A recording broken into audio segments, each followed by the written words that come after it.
स्वतःच्या बहिणीच्या अंगावरती फाटके कपडे होते म्हणून भावाने आपल्या एकुलत्या एका बहिणीला घरामध्ये येऊ नाही दिले, कारण एवढेच होते की ती बहीण गरीब होती. आज त्याच बहिणीची दोन्ही मुलं, एक डॉक्टर आणि एक इंजिनियर आहेत. भाऊ श्रीमंत असू द्या आणि बहीण गरीब असू द्या, त्या भावाला लाज वाटते आपल्या बहिणीची. काही भाऊ चांगले असतात म्हणा. बहिणीचे लग्न एका गरीब घराण्यामध्ये झालं. भावाच्या घरी भरपूर श्रीमंती असून देखील तिचं लग्न एका गरीब घराण्यात झालं. त्या बहिणीने असा विचारही केला नसेल की या गरिबीमुळे माझा भाऊ माझ्यापासून दूर जाईल. ते फक्त केवळ पैशामुळे. लोकांना लाज वाटते हो गरिबीची. असे बरेच भाऊ आहेत जे रक्षाबंधनाला, भाऊबीजेला आपली बहीण गरीब आहे म्हणून तिच्या घरी जात नाही.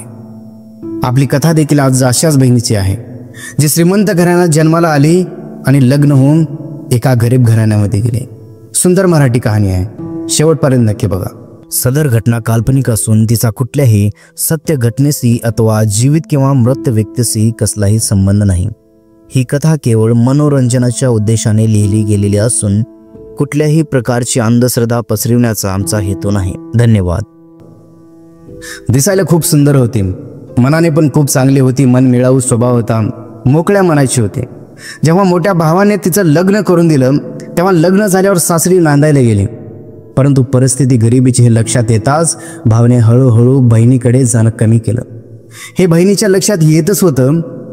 भाऊ पहिल्या रक्षाबंधनाला आला नाही. तिला वाटलं श्रीमंत आहे, काम खूप आहे म्हणून आला नसेल.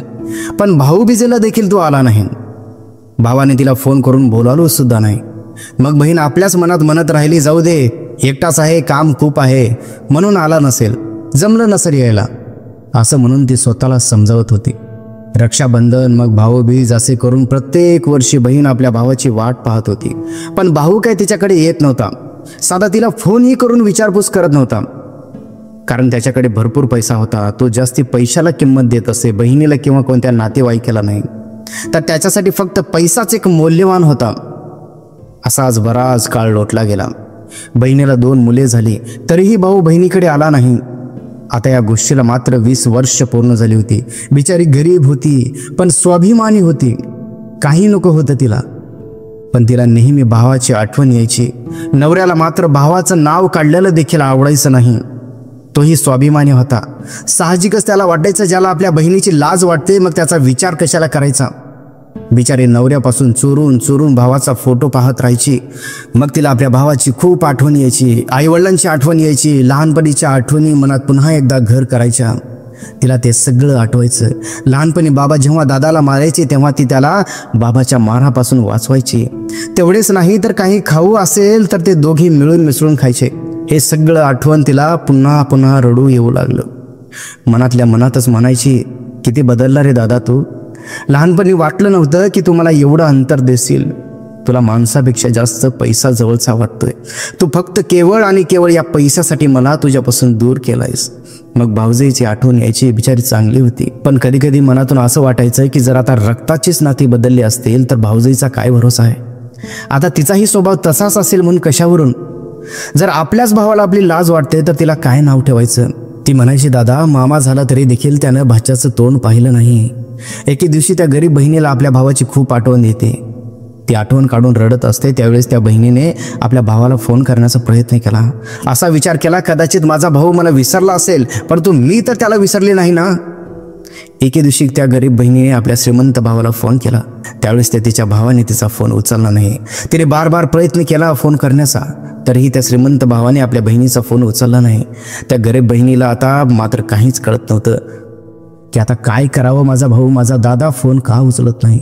एक दिवस असा आला की उन्हाळ्याच्या दिवसामध्ये शेजारीने एकदा घरी आली आणि म्हणू लागली, ताई मी तुमच्या गावी गेले होते आणि तुमच्या भाच्याचं बारसं आहे बरं का. तेव्हा ती आश्चर्याने बोली, माझ्या भाच्याचं बारसं आहे. हो, आम्हाला पत्रिका आली आहे ना, हे बघा पत्रिका. पत्रिका पाहिल्यावर तिने आपल्या भावाचा आणि आपल्या भाच्याचा फोटो पाहिला आणि त्याला एवढा मोठा आनंद झाला की गगनात मावेना. एवढा मोठा आनंद त्या गरीब बहिणीला झाला. ती म्हणू लागली, माझ्या दादाच्या मुलाचं बारसं आहे. परंतु तिला थोडं दुःखही होत होतं. श्रीमंताच्या घरी पत्रिका आली, पण माझा नवरा गरीब आहे म्हणून मला साधी पत्रिका देखील आली नाही. याचं तिला खूप दुःख होत होतं. यावर ती देवापुढे हात जोडून म्हणाली, काय रे देवा, यात माझं काय चुकलं, काय चूक आहे माझी यात. मी गरीब आहे, यात माझी चूक आहे का. यावर शेजारून म्हणतं, अगं ताई रडू नको, बिघडलेलं नातं तू पुन्हा सुधारू शकतेस. तू जा. पत्रिका नाही आली म्हणून काय झालं, हे पण घरचं आहे समजून जा. तुझ्या भावाच्या मुलाचं बारसं आहे, घरातलंच आहे असं समजून जा. यावरती शेजारीन विचारते, तुमची भाऊजाई कशी आहे हो? ती म्हणते, खूप चांगली आहे, स्वभावाने खूप मनमिळाऊ आहे, खूप जीव लावायचे. तर मग नक्कीच जा, तुम्हाला समजून घेईल ती. जा, तुमच्या भाऊजाईला दया येईल तुमची. फाटक्या कपड्यात त्यांनी जायची तयारी केली. एवढा मोठा आनंद माहेरी जायनाचा की रात्रभर डोळ्याला डोळा लागला नाही. उद्या पहिल्याच गाडीने माहेरी जाणार या आनंदाने तिने संपूर्ण रात्रभर जागून काढली, कारण तिला झोपच येत नव्हती. शेजारणीने तिला साडी दिली आणि पोरांना कपडे देखील दिले. तरी देखील तिचा नवरा तिला म्हणत होता, अगं जाऊ नकोस, त्याने आपल्याला बोलावलं नाही, तुझा अपमान होईल, कारण लोकांना गरिबीची दया नसते. त्यामुळे माझं ऐक, बोलवल्याशिवाय जाऊ नको. पण तिने नवऱ्याचं काही ऐकलं नाही. उलट ती नवऱ्याला म्हणाली, अहो माझ्या भाच्याचं बारसं आहे, माझ्या भाच्याचं, आज मला अडवू नका. शेवटी बहिणीची आपल्या भावाबद्दल वेडी माया होती. ती स्वतःला थांबू शकले नाही. ती पहिल्याच गाडीने माहेरी गेली. जिथे तिला आई सोडावायला यायची त्या ठिकाणी ती बस स्टँडवर बसली. एवढ्या दिवसातून पहिल्यांदा तिने माहेरचं दर्शन घेतलं होतं. आज ती 20 वर्षांनी माहेरी आली होती. तिला खूप आनंद झाला. रस्त्याने जाताना माहेरच्या अनेक महिला तिच्याशी बोलायच्या, तिला विचारपूस करायच्या, काय ग बाई खूप दिवसांनी आली, तुला इकडची आठवण येत नव्हती का? यावरती बोलायची, अहो काकू खूप काम असतं ना, यायला वेळच मिळत नव्हती बघा, असं कारण सांगून ते बायकांना उत्तर देत होती. पण तिने कोणाला सांगितलं नाही की माझ्या भावाने आमच्यासाठी माहेरचे दरवाजे कायमचे बंद केले आहेत. ही बहिणीची माया असते. लांबूनच भव्य दिव्य मंडप तिला दिसत होता. समारंभ एकदम थाटामाटात संपन्न होत होता. भाऊक होऊन त्या सोहळ्याचे वातावरण लांबूनच पाहत होती. तिथेच भाऊजाई तुळशीला पाणी घालत होती. नंदेला भाऊजाई दिसली. तिला पाहताच तिच्या डोळ्यामध्ये पाण्याच्या धाराही वाहू लागल्या, कारण आज 20 वर्षांनी तिला ती पाहत होती. भाऊजीला नंदीनं पाहिलं. जसं त्या दोघांनी एकमेकांना पाहिलं तेव्हा त्या दोघांनी पळत जाऊन एकमेकांना मिठी मारली आणि रडायला लागल्या. भाऊजाई म्हणाली, आज लोकांना पत्रिका देऊनही ते येत नाही, आणि आमच्या नंदबाई पत्रिका न देता आपल्या भाऊजीला भेटण्यासाठी आला.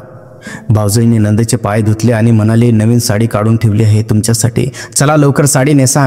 पोरांना नवीन कपडे आणले आहेत, ती घाला आणि लवकर तयार व्हा. पण याआधी बहिणीने प्रश्न विचारला, वहिनी दादा कसा आहे ग? तेव्हा वहिनी बोलली, खूप चांगली आहेत, आनंदात आहेत. तेव्हा भाऊजाईच्या मनात एक प्रश्न येऊन गेला, अरे हिच्या भावाने हिची आठवण देखील काढली नाही. तीच बहीण सर्वप्रथम आपल्या भावाबद्दल विचारत आहे. किती मोठं मन आहे. भाऊजाईने हाताला हात धरून तिला घरात नेणार, तेच भावाने उंबरठ्यावरून बहिणीकडे पाहिले आणि भावाचे डोळे मोठे झाले आणि तो जोराने ओरडला, कशाला आलीस तू इथे? तुला बोलवलं होतं का मी? इथे माझ्या नात्या गोत्यातली मंडळी आहेत, सर्व श्रीमंत आहेत, आणि तू काही लंकीची पार्वती? चल निघ इथून आणि चालती हो. इथून आमच्या मुलांच्या कार्यक्रमात असा खेळ मांडू नको, असं भाऊ बहिणीला म्हणाला. तर हे बिचारे बहीण भावाला म्हणते, अरे दादा थांब ना, मला माझ्या भाच्याचं तोंड बघू दे, तोंड पाहून मी लगेच जाईन इथून, निघून जाईन रे दादा मी.